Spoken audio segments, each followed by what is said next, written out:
Bonjour à toutes et à tous, bienvenue sur Statistique Autodidacte.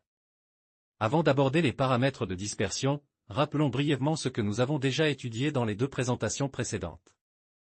Pour rappel, nous nous sommes concentrés sur les mesures de tendance centrale, la moyenne, la médiane et le mode. Ces indicateurs permettent de résumer une série statistique par une valeur centrale. La moyenne donne le point d'équilibre des données, la médiane partage la série en deux parties égales, et le mode met en évidence la valeur la plus fréquente. Cependant, connaître seulement le centre d'une série ne suffit pas pour bien comprendre sa structure. Deux séries peuvent avoir la même moyenne, la même médiane et le même mode, tout en étant très différentes. Dans certains cas, les valeurs sont très proches les unes des autres, alors que dans d'autres elles sont très éloignées du centre. Les mesures de tendance centrale indiquent donc la position, mais elles ne renseignent pas sur la manière dont les données sont réparties autour de cette position. C'est pour compléter cette analyse que nous introduisons maintenant les paramètres de dispersion. Ils permettent de mesurer l'écart des valeurs autour de la moyenne et d'évaluer le degré de variabilité d'une série. À partir de là, nous allons étudier progressivement l'étendue, l'écart moyen, la variance, l'écart type et le coefficient de variation, qui donnent une vision plus complète et plus précise de la distribution des données.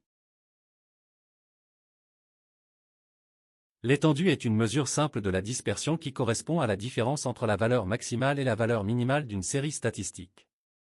Elle permet d'évaluer rapidement l'amplitude globale des données en se basant uniquement sur les deux valeurs extrêmes. Dans l'exemple des notes de 15 élèves, la note la plus élevée est 19 et la plus faible est 9, ce qui donne une étendue de 10. Cela signifie que les résultats s'étendent sur un intervalle de 10 points. Cette mesure donne une première idée de la dispersion, plus l'étendue est grande, plus les valeurs sont éloignées les unes des autres. Toutefois, elle reste limitée car elle ne tient compte que des extrêmes et ne renseigne pas sur la répartition des autres observations autour du centre. On introduit ici une mesure de dispersion plus précise que l'étendue, qui consiste à mesurer l'éloignement moyen des valeurs par rapport au centre de la série. L'idée est simple, après avoir déterminé la moyenne arithmétique, qui représente le point central de la distribution, on cherche à savoir à quelle distance, en moyenne, les observations se situent autour de ce centre. Cette mesure permet donc de quantifier la dispersion globale en tenant compte de toutes les valeurs de la série et non plus seulement des extrêmes. Le principe de calcul repose sur la comparaison de chaque observation avec la moyenne. Pour chaque valeur, on calcule la différence avec la moyenne, ce qui donne un écart. Comme certains écarts peuvent être positifs et d'autres négatifs, on considère uniquement leur distance en prenant leur valeur absolue. On additionne ensuite toutes ces distances, puis on divise par le nombre total d'observations. On obtient ainsi une distance moyenne qui représente l'éloignement typique des données par rapport au centre. Cette mesure donne une vision plus réaliste de la dispersion que l'étendue, car elle utilise l'ensemble des informations contenues dans la série. Si cette distance moyenne est faible, cela signifie que les observations sont concentrées autour de la moyenne et que la série est relativement homogène. À l'inverse, si elle est élevée, cela indique que les valeurs sont plus dispersées et que la variabilité est importante. Elle constitue donc une étape essentielle pour comprendre la structure interne d'une distribution avant d'introduire des mesures encore plus sensibles comme la variance et l'écart type. On applique ici concrètement le calcul de la moyenne et de l'écart moyen à partir des notes de 15 élèves. La première étape consiste à déterminer la moyenne arithmétique, qui représente le centre de la série.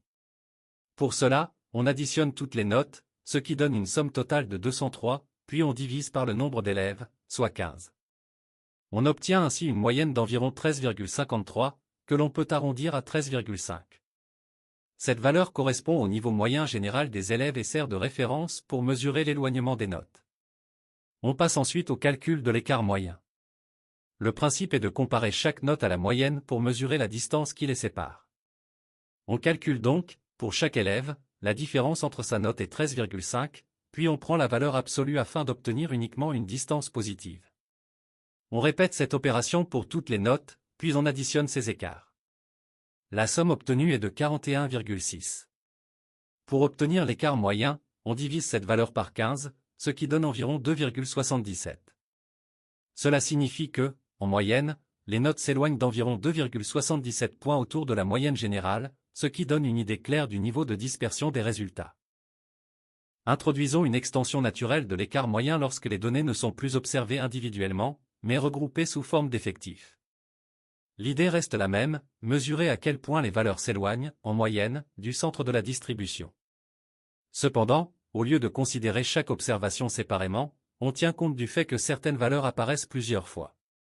On parle alors d'écart moyen pondéré, car chaque distance à la moyenne est multipliée par son effectif, c'est-à-dire par le nombre de fois où la valeur apparaît. Le principe du calcul consiste toujours à partir de la moyenne de la série, qui sert de point de référence. Ensuite, pour chaque valeur représentative, on mesure l'écart par rapport à cette moyenne, puis on prend la valeur absolue afin d'obtenir une distance positive. La différence avec le cas précédent, c'est que chaque écart est pondéré par son effectif. Cela signifie que plus une valeur est fréquente, plus son influence dans le calcul est importante. On additionne ensuite tous ces écarts pondérés, puis on divise par l'effectif total. Le résultat obtenu correspond à la distance moyenne des observations par rapport à la moyenne, mais cette fois en tenant compte de la structure réelle de la distribution. Cette mesure est particulièrement utile lorsque les données sont regroupées en tableaux statistiques, car elle permet d'obtenir une estimation fidèle de la dispersion sans avoir besoin de manipuler toutes les observations une à une. Elle donne ainsi une vision plus réaliste de la variabilité des données, en intégrant à la fois l'éloignement des valeurs et leur fréquence d'apparition. On applique ici concrètement le calcul de l'écart moyen pondéré à partir de données regroupées avec leurs effectifs. La première étape consiste à déterminer l'effectif total, en additionnant le nombre d'observations correspondant à chaque valeur. On obtient ainsi un total de 15, ce qui représente l'ensemble des élèves considérés. Ensuite, on calcule la moyenne pondérée, c'est-à-dire une moyenne qui tient compte du fait que certaines notes apparaissent plus souvent que d'autres. Pour cela, on multiplie chaque valeur par son effectif, on additionne le tout, puis on divise par l'effectif total. On retrouve ainsi une moyenne d'environ 13,5, qui constitue le centre de la distribution. Une fois cette moyenne obtenue, on mesure l'écart de chaque valeur par rapport à ce centre. On calcule donc la distance entre chaque note et 13,5, en prenant la valeur absolue afin d'obtenir uniquement des distances positives. Comme les données sont regroupées, chaque écart est ensuite pondéré par son effectif, ce qui signifie que les valeurs les plus fréquentes ont davantage de poids dans le calcul.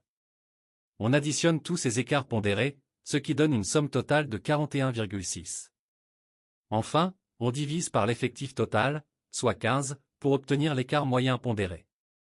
On trouve ainsi une valeur d'environ 2,77, ce qui signifie que, en moyenne, les notes s'écartent d'environ 2,77 points autour de la moyenne générale, en tenant compte de la fréquence de chaque note. La variance est l'une des mesures de dispersion les plus importantes et les plus utilisées en statistique. Son objectif est de quantifier de manière précise à quel point les observations s'éloignent de la moyenne arithmétique. Contrairement à l'étendue ou à l'écart moyen, la variance ne se contente pas de mesurer des distances simples, elle prend les écarts entre chaque valeur et la moyenne, puis elle les élève au carré. Cette opération permet d'éviter que les écarts positifs et négatifs s'annulent et donnent davantage de poids aux valeurs très éloignées du centre. Le principe de calcul est donc le suivant, on détermine d'abord la moyenne de la série, puis pour chaque observation, on calcule la différence entre la valeur et cette moyenne. On élève ensuite cet écart au carré, on additionne tous ces carrés, puis on divise par l'effectif total. On obtient ainsi une moyenne des carrés des écarts, ce qui correspond à la variance. Plus cette valeur est grande, plus les données sont dispersées autour de la moyenne, plus elle est faible, plus les observations sont concentrées. Deux cas sont présentés. Lorsque les données ne sont pas regroupées, on travaille directement avec toutes les observations individuelles. Lorsque les données sont regroupées, chaque valeur est associée à un effectif, et les écarts au carré sont alors pondérés par ces effectifs. Dans les deux situations, l'idée reste la même, mesurer la dispersion globale des valeurs autour du centre de la distribution de manière plus rigoureuse et plus sensible que les indicateurs précédents. On passe ici au calcul concret de la variance à partir des notes des élèves. La première étape consiste à déterminer la moyenne de la série. On additionne toutes les notes, ce qui donne une somme de 203, puis on divise par l'effectif total qui est de 15. On obtient ainsi une moyenne d'environ 13,53. Cette valeur représente le centre de la distribution et servira de référence pour mesurer l'éloignement de chaque observation. Ensuite, on calcule pour chaque note la différence entre la valeur observée et la moyenne. On obtient ainsi des écarts qui peuvent être positifs ou négatifs selon que la note est au-dessus ou en dessous de la moyenne.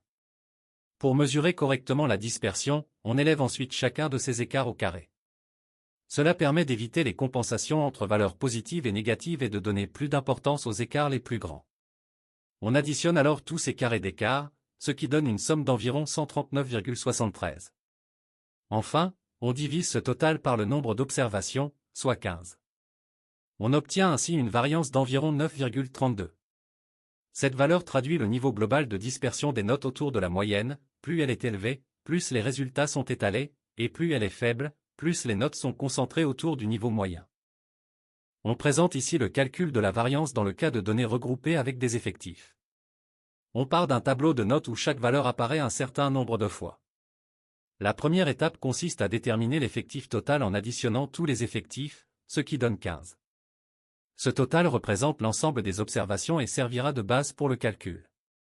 Ensuite, on utilise la formule de la variance avec pondération, qui consiste à mesurer les écarts entre chaque note et la moyenne, à les élever au carré, puis à multiplier chaque résultat par l'effectif correspondant. Cela permet de tenir compte du fait que certaines notes sont plus fréquentes que d'autres et ont donc un poids plus important dans la dispersion globale. On additionne ensuite tous ces écarts au carré pondéré, ce qui donne une somme d'environ 139,73. Pour obtenir la variance, on divise cette valeur par l'effectif total, soit 15. On obtient ainsi une variance d'environ 9,32. Cette valeur mesure la dispersion moyenne des notes autour de la moyenne, mais sous forme de carré, ce qui explique qu'elle soit exprimée en unités au carré. Elle indique que les résultats ne sont pas parfaitement concentrés autour du centre, mais qu'il existe un certain niveau d'éloignement. Plus la variance est grande, plus les notes sont étalées, et plus elle est faible, plus elles sont regroupées autour de la moyenne. On introduit ici l'écart type, qui est directement lié à la variance et qui permet de mesurer la dispersion des données dans la même unité que les observations. Le principe est simple, l'écart type est la racine carrée de la variance. On part donc de la somme des carrés des écarts à la moyenne, qui a été calculée précédemment et qui est d'environ 139,73. En divisant cette valeur par l'effectif total, soit 15, on obtient la variance, qui est proche de 9,32. Ensuite, on prend la racine carrée de ce résultat pour revenir à une mesure exprimée dans la même unité que les notes. On obtient ainsi un écart type d'environ 3,05. Cette valeur a une interprétation très concrète, elle représente la distance moyenne des notes autour de la moyenne de la série. Autrement dit, cela signifie que les notes s'écartent en moyenne d'environ 3,05 points par rapport au niveau moyen. L'écart type est une mesure très importante car il donne une idée claire de la dispersion réelle des données. Plus il est faible, plus les valeurs sont concentrées autour de la moyenne. Plus il est élevé, plus les observations sont dispersées et éloignées du centre. Le coefficient de variation est un indicateur de dispersion relative très utilisé en statistique descriptive, car il permet d'évaluer l'importance de la dispersion par rapport au niveau moyen de la série. Contrairement à la variance ou à l'écart type qui s'exprime dans l'unité de la variable étudiée, le coefficient de variation est un nombre sans dimension, généralement exprimé en pourcentage, ce qui facilite les comparaisons entre différentes séries de données. Il se calcule en divisant l'écart type par la moyenne arithmétique, puis en multipliant le résultat par cent. Dans cet exemple, l'écart type est d'environ 3,05 et la moyenne est d'environ 13,53, ce qui donne un coefficient de variation proche de 22,54%. Cette valeur signifie que la dispersion des notes représente environ 22% de la moyenne, ce qui permet d'interpréter le degré d'hétérogénéité des résultats. Plus le coefficient de variation est faible, plus les données sont homogènes et concentrées autour de la moyenne. À l'inverse, un coefficient élevé traduit une forte dispersion et des différences importantes entre les observations. Ici, une valeur d'environ 22,54% indique une dispersion modérée, ce qui signifie que les notes restent relativement groupées autour de la moyenne tout en présentant une certaine variabilité. Cette synthèse présente les principaux paramètres de dispersion qui permettent de comprendre comment les valeurs d'une série statistique se répartissent autour de la moyenne. L'étendue est la mesure la plus simple, elle correspond à la différence entre la valeur maximale et la valeur minimale. Ici, les notes vont de 9 à 19, ce qui donne une étendue de 10. Cela permet d'avoir une première idée de l'ampleur globale des variations, mais sans renseigner sur la façon dont les données sont réparties entre ces deux extrêmes. La variance, elle, va plus loin puisqu'elle mesure la dispersion moyenne des valeurs autour de la moyenne arithmétique en prenant en compte le carré des écarts. Avec une variance d'environ 9,32, on quantifie l'écart global des notes par rapport à leur centre. L'écart type, qui est la racine carrée de la variance, ramène cette mesure dans l'unité des données initiales. Sa valeur d'environ 3,05 signifie que, en moyenne, les notes s'éloignent d'environ 3 points autour de la moyenne, ce qui donne une interprétation plus concrète et plus intuitive. Enfin, Le coefficient de variation met cette dispersion en perspective par rapport à la moyenne en l'exprimant en pourcentage. Avec environ 22,54%, il indique que la dispersion est modérée, les notes varient, mais elles restent relativement regroupées autour du niveau moyen. Ensemble, ces 4 indicateurs offrent une lecture complète de la variabilité des données, depuis la dispersion la plus simple jusqu'à une mesure relative permettant de comparer différentes séries. Nous sommes à la fin de cette présentation. Alors, qu'est-ce qu'on doit vraiment retenir de tout ça? L'ensemble de ces mesures montre qu'une série statistique ne se résume jamais à une seule valeur centrale. Pour bien comprendre un phénomène, il faut à la fois connaître sa position moyenne et apprécier sa variabilité. C'est cette combinaison entre tendance centrale et dispersion qui permet de décrire fidèlement les données, d'en interpréter la stabilité ou l'hétérogénéité, et de préparer des analyses plus approfondies en statistique. Pour continuer à progresser ensemble et approfondir votre compréhension de la statistique, je vous invite à suivre notre chaîne YouTube Statistique Autodidacte. Vous y trouverez des explications claires, des exemples concrets et des méthodes pas à pas pour maîtriser aussi bien la statistique descriptive que les analyses plus avancées. N'oubliez pas de vous abonner et d'activer la cloche de notification pour ne manquer aucune nouvelle vidéo. Votre soutien permet de rendre la statistique accessible à tous, simplement et efficacement.